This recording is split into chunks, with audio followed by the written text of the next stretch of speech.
नमस्कार दोस्तों, आपका हमारे YouTube चैनल ताज़ा खबर पर स्वागत है। तो चलिए शुरू करते हैं आज की वीडियो। प्रोजेक्ट चीता। नामीबिया और दक्षिण अफ्रीका के बाद अब केन्या से लाए जा सकते हैं चीते। शुरू हुई बातचीत। भारत में चीतों की जो नई खेप आने वाली है वह भी नामीबिया या फिर दक्षिण अफ्रीका के अतिरिक्त किसी दूसरे देश से भी लाई जा सकती है।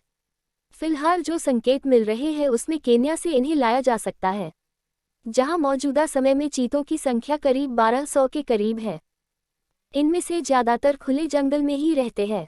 पहले ही साल नामीबिया और दक्षिण अफ्रीका से लाए गए कुल 20 चीतों में से 6 की मौत के बाद चीता प्रोजेक्ट में अब कुछ बड़े बदलाव की तैयारी है, जिसमें मौजूदा चीतों को मौसम की अनुकूलता देखकर ही खुले जंगल में छोड़ा या फिर उन्हें बड़ों इंक्लोजर में रखा जाएगा।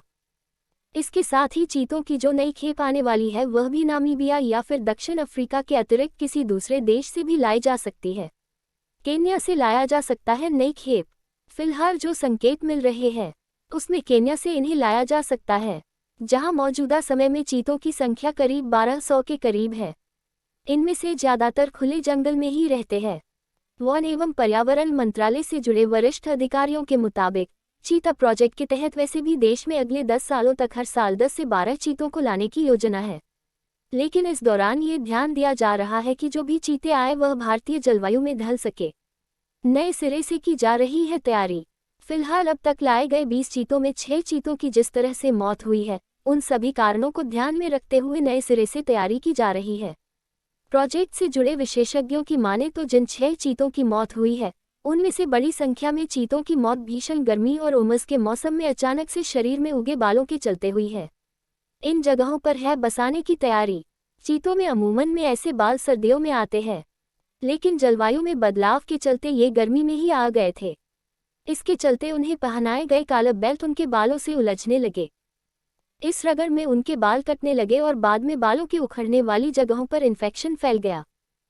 जब तक ये बात पता चलती तब तक एक एक कर कई चीतों ने दम तोड़ दिया था।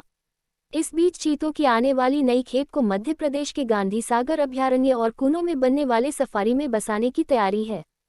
केन्या में पाए जाने वाले चीतों के लिए भारतीय जलवायु उपयुक्त। प्रोजेक्ट से जुड़े विशेषज्ञों की माने तो चीते की मौत के सभी कारणों को सामने रखते हुए ही अब चीतों की नई खेप को लाया जाएगा। इस दौरान हाल के उन वैज्ञानिक अध्ययन को भी शामिल किया गया है जो चीतों के संरक्षण में मददगार बन सकते हैं। इस लिहाज से केन्या में पाए जाने वाले चीतों को भारतीय जलवायु के ज़्यादा उपयुक्त पाया जा रहा है। इसके साथ ही यहाँ पाए जाने वाले ज़्यादातर चीते खुले जंगल में ही रहते हैं। देश में चीतों को फिर से बसाने की योजना पर हो रहा काम। गौरतलब है कि वर्ष 1980 में देश में चीतों को फिर से बसाने की योजना में जुटे भारत को उस समय ही केन्या ने चीते देने का प्रस्ताव दिया था।